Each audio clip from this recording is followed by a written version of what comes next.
오늘 말씀은 빌립보서 1장 3절로 6절 말씀입니다.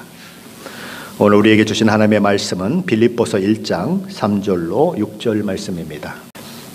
빌립보서 1장 3절로 6절까지 말씀 우리 한 목소리로 같이 봉독하겠습니다. 내가 너희를 생각할 때마다 나의 하나님께 감사하며 간구할 때마다 너희 무리를 위하여 기쁨으로 항상 간구함은 너희가 첫날부터 이제까지 복음을 위한 일에 참여하고 있기 때문이라. 너희 안에서 착한 일을 시작하시니가 그리스도 예수의 날까지 이루실 줄을 우리는 확신하노라. 아멘.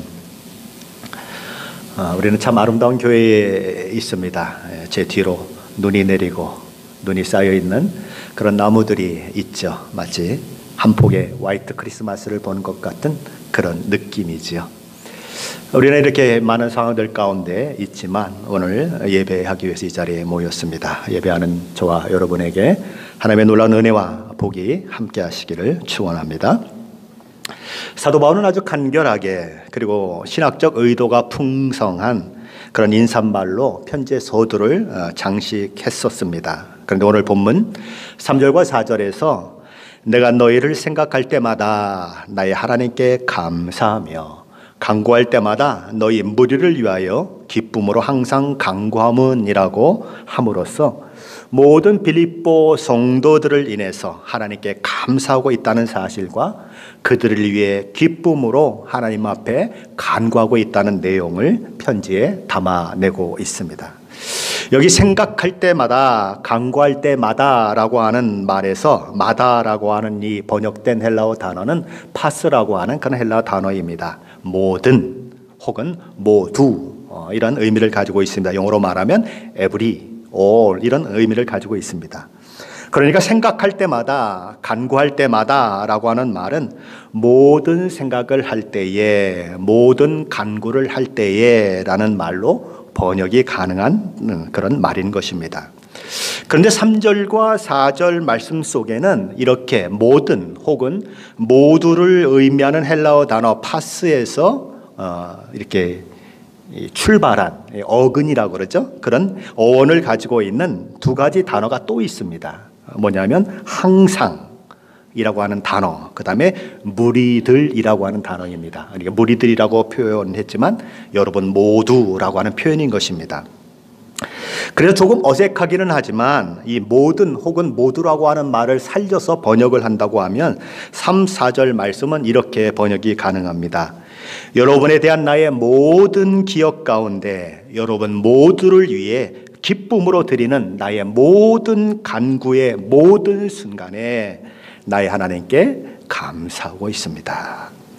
사도 바울은 3절과 4절에서 모두 또는 모든이라고 하는 그 말을 무려 4번이나 사용하고 있는 것입니다. 제가 헬라어 단어를 동원하면서까지 모든 혹은 모두라는 말이 이렇게 4번이나 사용되고 있다고 하는 것을 강조하는 이유는 빌립보서 4장 6절과 7절에서 이 모든이라고 하는 단어가 사용되고 있는데 그 빌립보서 4장 6절과 7절에 있는 말씀이 오늘 본문과 서로 연결이 되어 있고 연관이 되어 있기 때문에 그런 것입니다. 우리 한번 빌립보서 4장으로 한번 넘어가 보실까요? 빌립보서 4장입니다. 빌립보서 4장 6절로 7절 말씀입니다. 빌립보서 4장 6절로 7절 우리 한번 같이 읽어보겠습니다.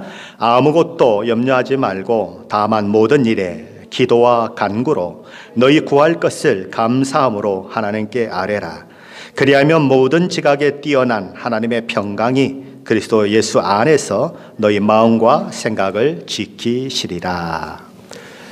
여기도 모든이라고 하는 단어가 2번 사용되고 있는 것을 보게 됩니다. 그래서요 라고 물을 수 있겠죠. 그게 어떻다는 것입니까?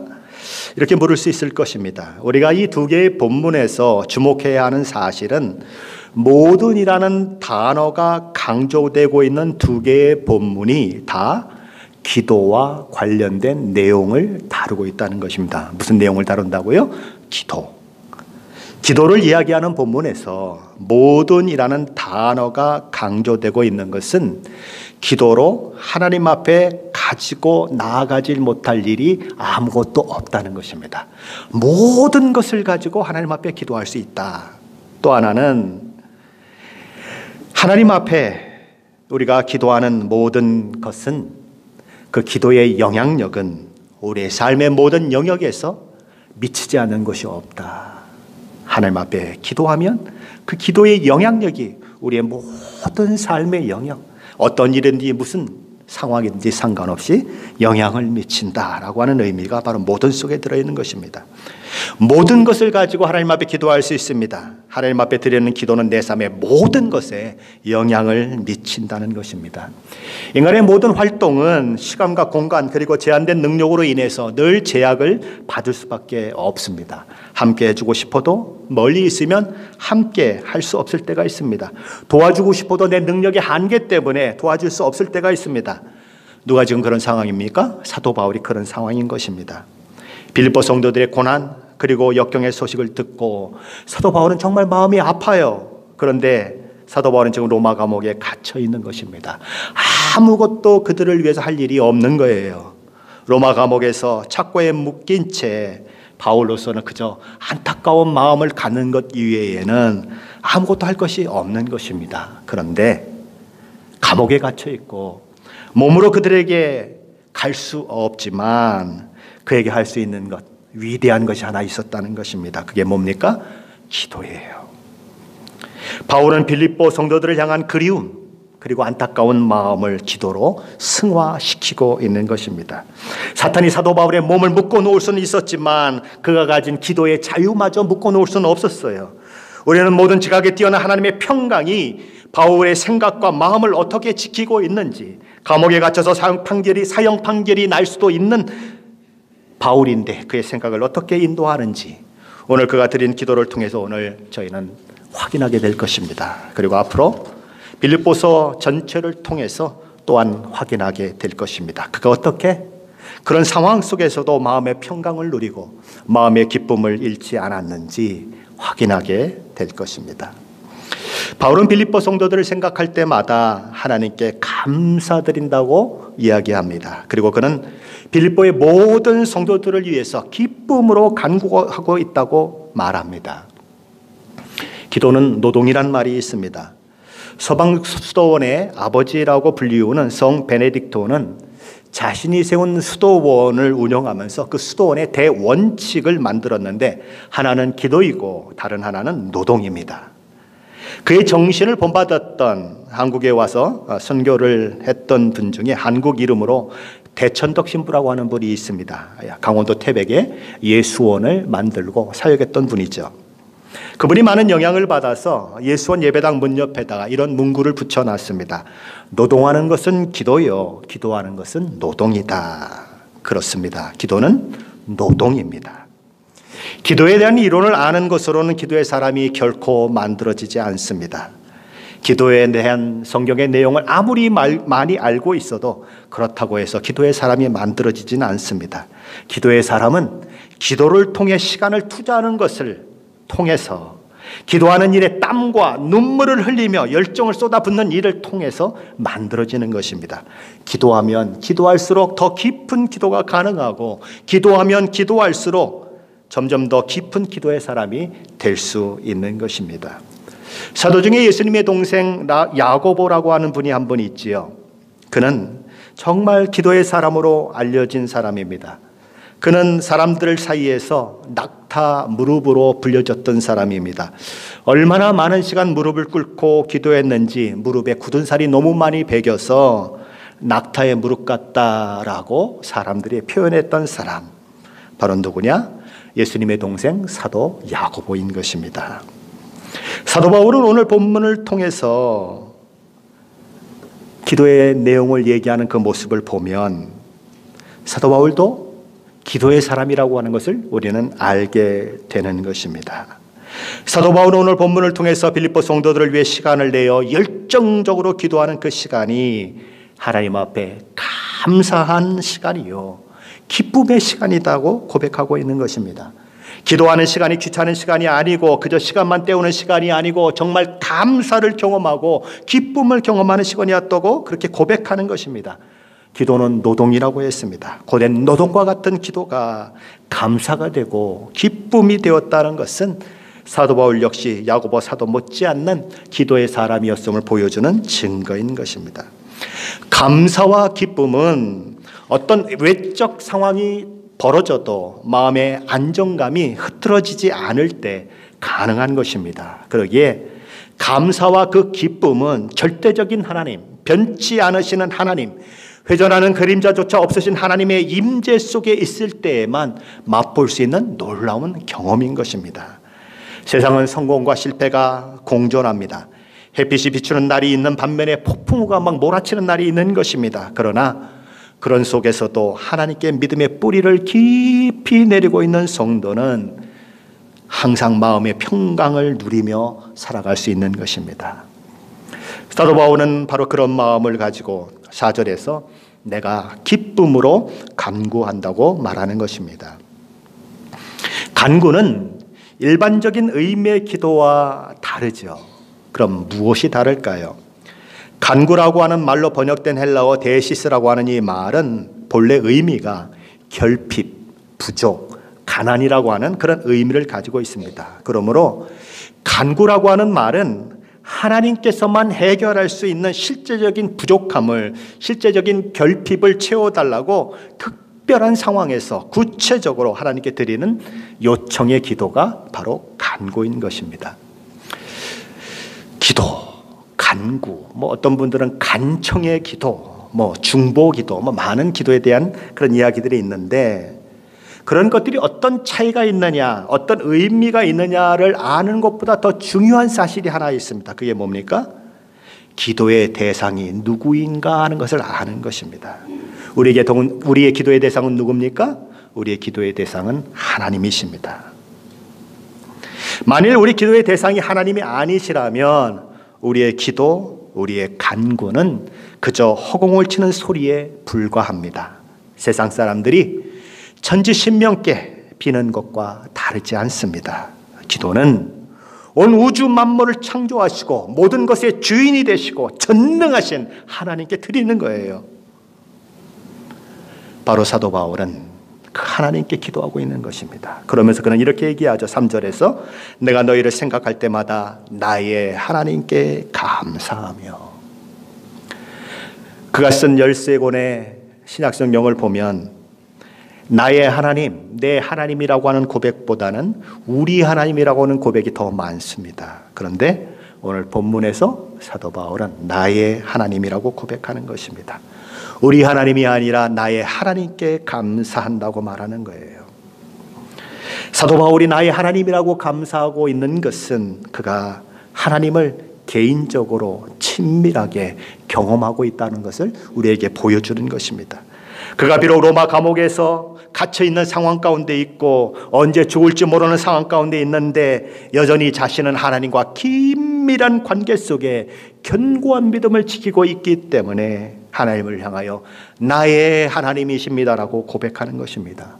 고난과 역경 속에 있었던 욥의 아내는 당신이 그래도 자기의 온전함을 굳게 지키느냐 하나님을 욕하고 죽으라고 했던 것처럼 하나님을 믿고 있음에도 불구하고 하나님께 헌신과 충성을 다했음에도 불구하고 도무지 이해될 수도 없고 받아들이기도 힘든 고난과 역경 가운데 처해지면 누구나 욥의 아내 같은 그런 마음을 가지기가 쉬운 것입니다. 욥의 아내처럼 내면의 갈등이 일어나는 것도 고통이지만 아내로부터 이런 말을 듣고 있는 욥은 또 다른 고통을 맛보았을 것입니다. 우리도 삶 속에서 그런 경험을 하는 것입니다. 수많은 사람들이 내가 기독교인이라는 것을 알고 있습니다. 내가 얼마나 하나님을 사랑한다는 것을 알고 있어요. 그리고 자신들이 예수 안 믿겠다는데도 굳이 예수 믿으라고 전도했던 것을 알고 있는 것입니다. 그런데 그런 내가 고통을 당할 때, 어려움을 당할 때 그들은 우리를 향해서 이렇게 말하는 것입니다. 내가 믿고 신뢰했던 그 하나님은 도대체 어디 있느냐? 도대체 어디 있게 내가 이 고통을 당하고 있는데도 돌아보지 않느냐? 그 비아냥거림을 당할 때는 내적인 고통과 상황으로 오는 그 어려움보다도 더 큰 상처를 받는 경우가 있는 것입니다. 고라자선의 시인 시편 42편에서 그 시편을 기록한 저자도 그런 고통 가운데 있었죠. 시편 42편 3절 말씀입니다.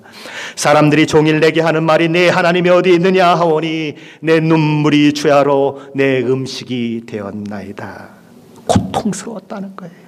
울 수밖에 없었다는 거예요. 10절에서 그렇게 얘기합니다. 내 뼈를 찌르는 칼같이 내 대적이 나를 비방하며 늘 내게 말하기를 내 하나님이 어디 있느냐 하도다. 사도 바울도 그 환경 가운데 있는 것입니다. 그러나 그럼에도 불구하고 하나님을 향해 사도 바울은 나의 하나님입니다라고 고백하고 있는 거예요. 예수님은 십자가상에서 세상 모든 사람들의 죄를 한꺼번에 짊어지고 죽어가는 그 고통 속에서 이렇게 부르짖으셨습니다. 나의 하나님, 나의 하나님, 어찌하여 나를 버리셨나이까? 어찌하여 나를 버리셨나이까? 라고 울부짖을 수밖에 없는 그런 환경, 십자가의 고난 속에서 우리 주님은 하나님을 나의 하나님이다라고 부르고 있다고 하는 사실을 기억하십시오. 저와 여러분에게도 그런 나의 하나님의 고백이 있습니까? 즐거울 때에도, 모든 것이 잘 될 때에도, 승승장구할 때에도 나의 하나님이십니다. 실패가 거듭되고 슬픔이 거듭되고 건강을 잃어버리고 재산을 잃어버리고 자녀들로 인해서 속앓이로 속이 썩어 들어가는 것 같은 그럴 때에도 여전히 하나님을 향해 나의 하나님이라고 하는 고백이 저와 여러분에게 있으십니까? 우리를 살펴보면 우리는 걱정 전문가들입니다. 근심 전문가들이에요. 금요일 밤에 잠을 자면서 눈을 어떻게 할까 그 생각이 머릿속에 막 떠오릅니다. 처음 운전해보는 이 롬모에 달려있는 스노우를 미는 그거를 어떻게 해야 효과적으로 밀을까 머릿속에서 막 왔다 갔다가 해요. 금요일 날 밤 몇 시간을 잠을 못 자는 그런 모습이 제 안에 있습니다. 말씀을 준비해 놓고 생각해 보니까 저도 근심 전문가예요. 걱정 전문가예요. 그냥 아침에 와서 해보면 될 걸 그 왜 밤새도록 고민할까요? 여러 가지 생각을 할까요? 우리는 걱정 근심을 전문가처럼 하는 사람들인 것입니다. 하나님의 얼굴을 구하는 기도의 자리에 나아가서도 그 걱정과 근심을 내려놓지 못하고 자녀들을 향한 부담감을 가지고 기도하면서도 자녀들 때문에 오는 그 먹구름 때문에 먹구름 뒤에 있는 빛을 보지 못하는 우리의 모습들, 바로 그런 근심하는 모습들이 바로 우리의 모습인 거죠. 감당지 못한 어려움을 직면했을 때 얼마나 자주 우리는 믿음보다는 두려움과 절망에 사로잡히곤 합니까? 그때 우리가 외쳐야 할 것, 나의 하나님이에요. 나의 하나님. 그때 우리는 그렇게 외치며 기도해야 하는 것입니다. 그렇다면 사도 바울이 여러 답답한 상황과 사방으로 우겨싸움을 당하는 것 같은 그런 상황 속에서도 감사할 수 있고 기뻐할 수 있도록 만든 근본 원인은 어디에 있을까요? 바울이 기도할 때마다 감사할 수 있고 기쁨으로 간구할 수 있었던 첫 번째 이유는 빌립보 성도들이 지금 환난 가운데 있고 핍박 가운데 있어서 어려움을 겪고 있지만 그들이 처음부터 지금 이 시간까지 복음을 위한 일에 참여하고 있기 때문에 그런 것입니다. 우리 5절 말씀인데 우리 5절 말씀 함께 읽어보도록 하겠습니다. 5절입니다. 같이 읽습니다. 너희가 첫날부터 이제까지 복음을 위한 일에 참여하고 있기 때문이라.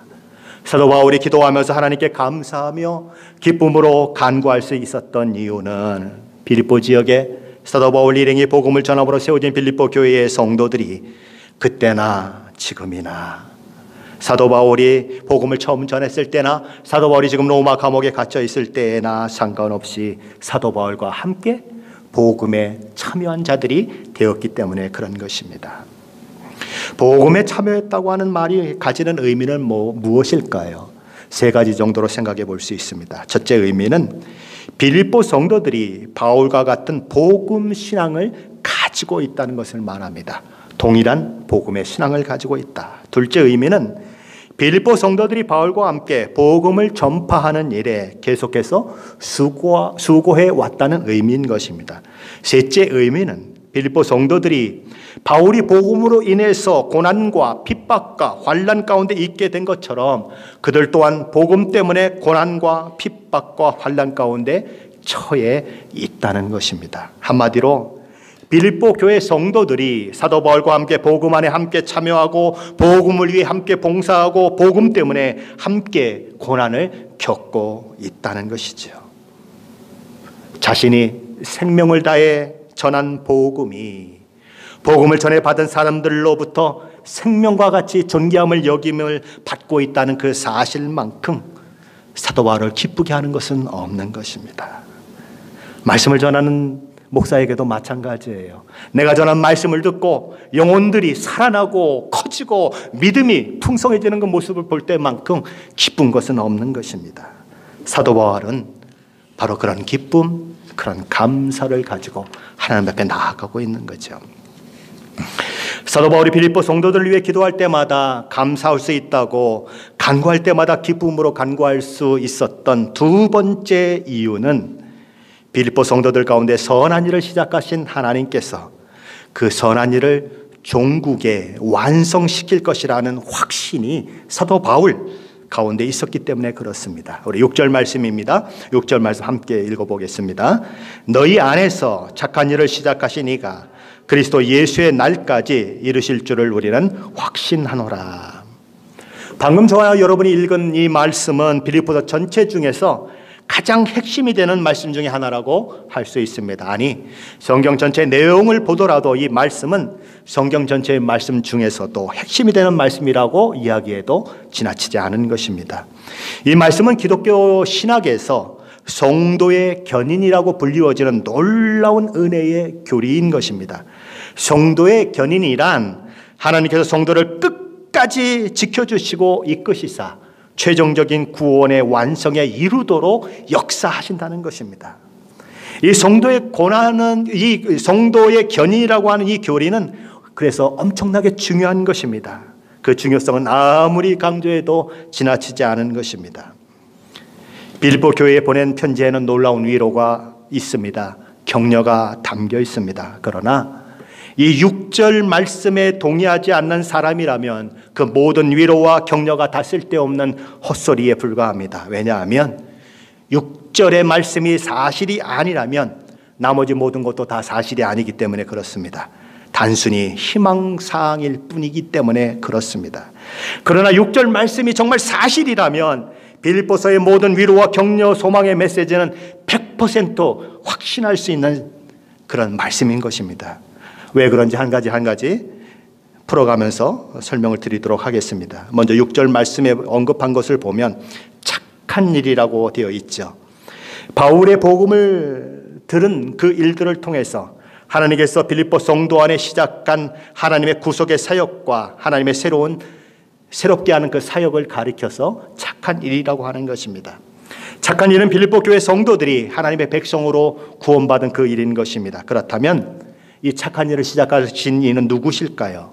착한 일을 시작하신 분은 하나님이시지요. 착한 일을 빌립보 지역에 시작하신 분은 하나님이십니다. 기독교의 핍박자요 회방자인 바울을 복음의 사도가 되게 하신 분은 하나님이십니다. 바울은 1차 선교 여행 때 이미 1차 선교 때 방문했던 소아시아 지역을 돌면서 말씀을 전할 계획을 가지고 있었습니다. 그러나 성령 하나님께서 소아시아에서 복음을 전하지 못하도록 막으셨습니다. 그러던 중 바울은 드로아 지역에서 한밤중에 잠을 자다가 환상을 보게 됩니다. 마게도냐 사람 하나가 나타나서 손짓을 하며 이리로 와서 나를 도우라라고 소리치는 환상이었습니다. 이 환상은 사도 바울이 의도한 것이 아니에요. 그냥 꿈에 보여진 것입니다. 이 환상은 바울의 의지나 생각과 상관없이 주어진 환상이에요. 누가 보여주셨습니까? 하나님께서 보여주셨습니다. 그래서 그는 지중해를 건너 마게도냐로 가게 되는 것입니다. 마게도냐의 첫성 빌립보에서 기도 초소를 찾아 나섰다가 만난 두아디라 지역에서 자주 옷감 장사를 하는 루디아의 마음을 누가 열어주십니까? 성령 하나님께서 열어주십니다.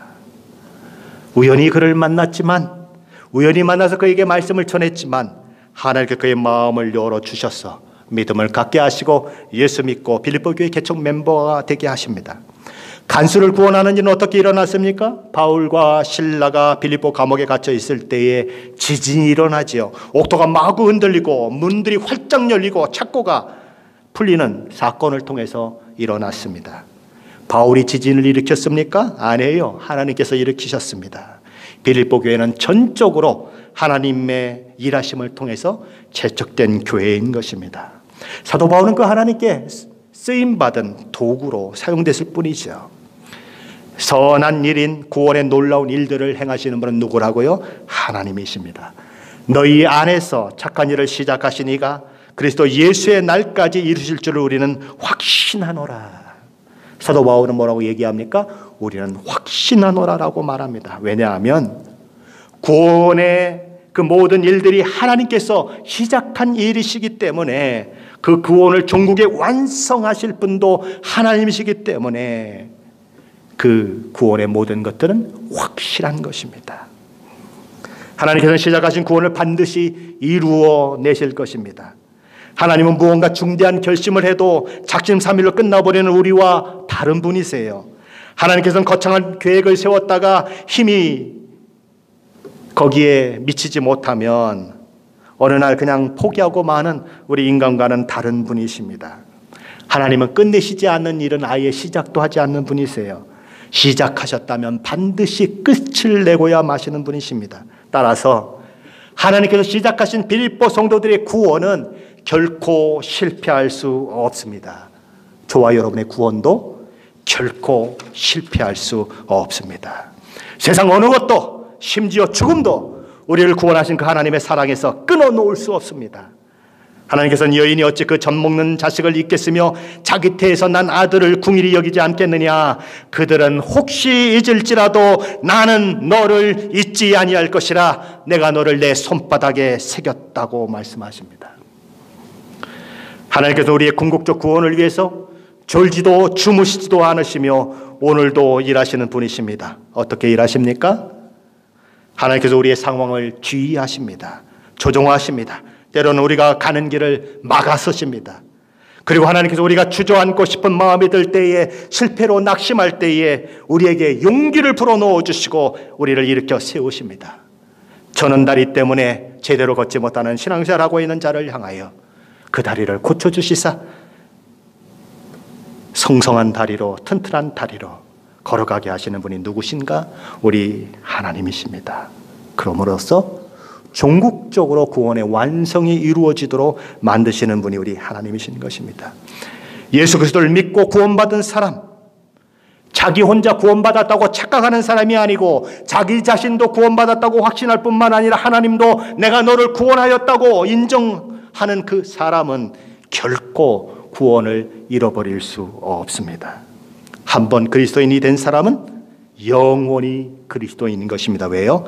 그 모든 과정과 그 모든 결국이 하나님의 손에 있기 때문에 그래요. 내게 있는 것이 아니고 하나님께 있기 때문에 그런 것입니다. 하나님은 한 번 구원한 사람을 궁극적으로 구원하는 그 일에 실패치 아니하십니다. 그것을 가리켜서 성도의 견인이라고 말하는 것입니다. 하나님께서 하시기 때문에 한 번 구원은 영원하다는 것입니다. 가끔 이런 얘기를 하는 분들이 있죠. 한 번 구원은 영원한 것이니까 이제 되었다. 이제 내 마음대로 살아도 된다. 아니에요. 하나님의 성령이 그 안에 내재하고 있는 사람은 구원의 종국을 향해 가는 그 여정 속에서 성령 하나님의 인도하심을 받을 수밖에 없고 하나님께서 거룩하신 것처럼 거룩해지려고 하는 열망이 마음속에서 일어나게 되는 것입니다. 그래서 거룩해지려고 하는 그 열망을 따라 살아가는 그 삶이 그의 삶 속에 나타나는 것입니다. 그것이 성화의 과정이에요. 성화의 과정 그러면 우리는 어떤 생각을 합니까? 어느 순간에 내가 딱 나를 보면 내가 굉장히 거룩한 사람이 되어 있을 거야 라고 생각하지만 성화의 과정은 그 반대예요. 어떻게 반대입니까? 성화의 과정을 제대로 밟고 있는 사람은 오랜 세월이 지나가면 지나갈수록 자신이 얼마나 큰 죄인인지를 더 심각하게 알게 됩니다. 자신이 얼마나 추한 사람인지를 알게 된다는 거예요. 하나님 보시기에 얼마나 형편없는 사람인지 가면 갈수록 깨닫게 된다는 거예요. 그래서 겸손해질 수밖에 없는 것입니다. 그러게 혁신대학교 교수님이신 박형용 목사님은 그의 책 빌립보서 강해에서 이런 얘기를 합니다. 성도들의 성화의 삶은 자신의 약점을 계속 찾으며 사는 삶이다. 무슨 얘기예요? 성화되면 성화될수록 내 약점이 많이 보인다. 나의 죄된 모습이 점점 크게 보인다. 일반적으로 처음 신앙생활하는 사람들은 자신이 비교적 괜찮은 사람이라고 생각하는 것입니다. 그러나 세월이 가면 갈수록 나는 참으로 죄인이구나 라고 하는 고백으로 바뀌어지는 거예요. 누가 그랬습니까? 사도 바울이 그랬습니다. 그는 비교적 젊은 나이일 때는 나는 사도 중에 가장 작은 자라라고 고백했습니다. 그리고 약간 나이가 더 들어서는 이렇게 고백합니다. 나는 모든 성도 중에서 지극히 작은 자라. 첫 번째는 누구하고 비교했습니까? 사도들하고 비교했어요. 나는 사도 중에 가장 작은 자라. 조금 나이가 들었더니 이제 누구하고 비교합니까? 일반 성도들하고 비교를 합니다. 그 성도들 중에서도 지극히 작은 자라.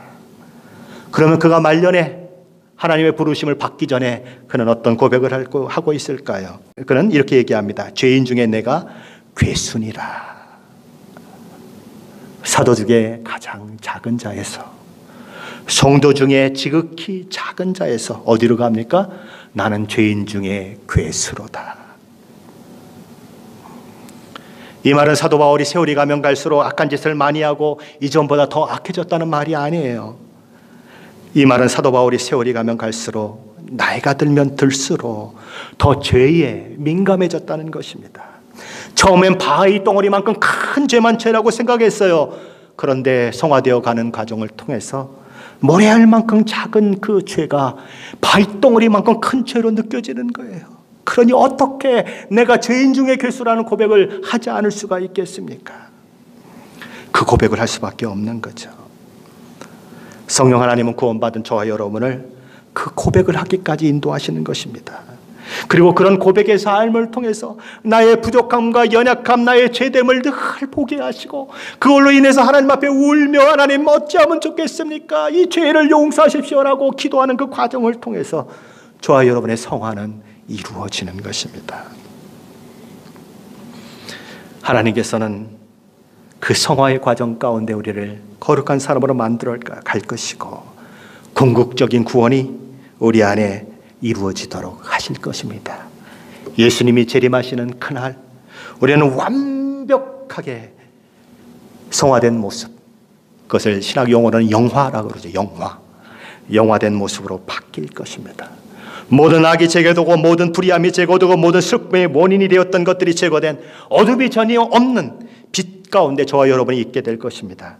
그날 인간의 죄 때문에 탄식하며 회복을 기다렸던 피조물들조차도 그 탄식이 사라지는 날이 될 것입니다. 그날 인간이, 그리고 자연이, 그리고 동식물들이 완전히 조화를 이루며 살아가는 그 일들이 이루어질 것입니다. 그날 우리는 우주 만물이 마치 첫 창조의 때처럼 회복되는 것을 보게 될 것입니다. 그러기에 감옥에 갇혀있는 바울에게는 그 일을 이루실 하나님을 바라보는 가운데 빌립보 성도들을 생각하며 감사가 있는 것입니다.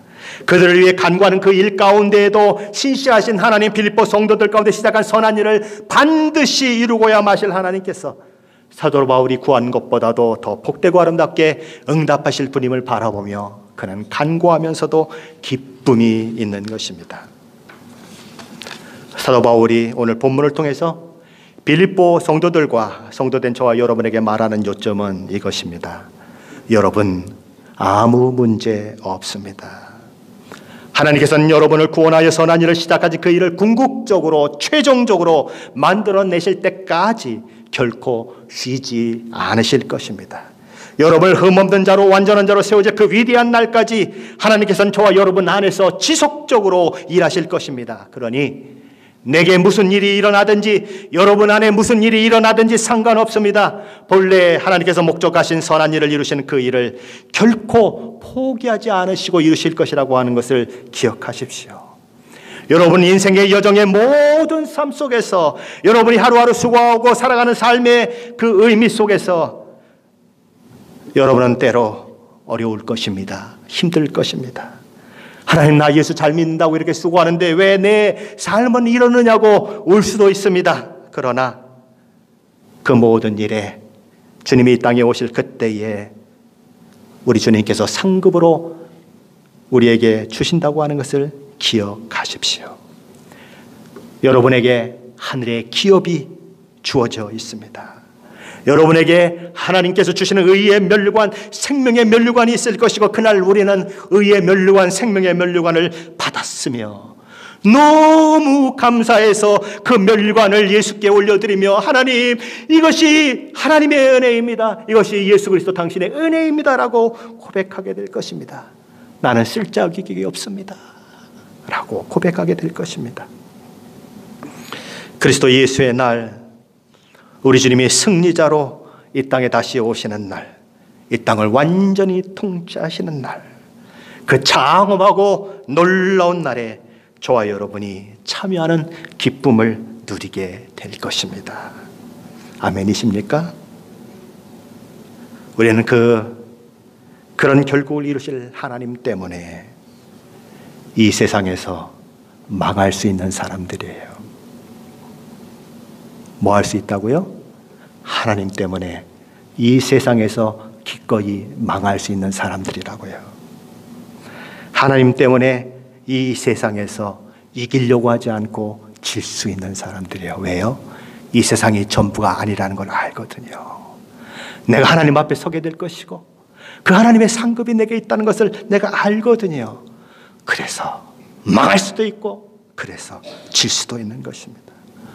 오늘 삶의 현실 속에서 종말론적인 신앙과 하나님 보호자 앞에 설 그날 얻게 될 놀라운 상급과 기업을 바라보시면서 사도 바울이 선언한 것처럼 너희 안에서 착한 일을 시작하신 이가 그리스도 예수의 날까지 이루실 줄을 우리는 확신하노라라고 선언하시며, 상황이 나를 힘들게 만들 때, 여러 가지 많은 것들이 근심과 걱정으로 밀려올 때에 사도 바울처럼 확신하노라. 나는 여전히 나의 하나님 안에 있노라. 나는 여전히 하나님의 붙으신 가운데 있노라 라고 고백하며 믿음으로 승리하시는 저와 여러분이 되시기를 예수 그리스도 이름으로 간절히 축원합니다.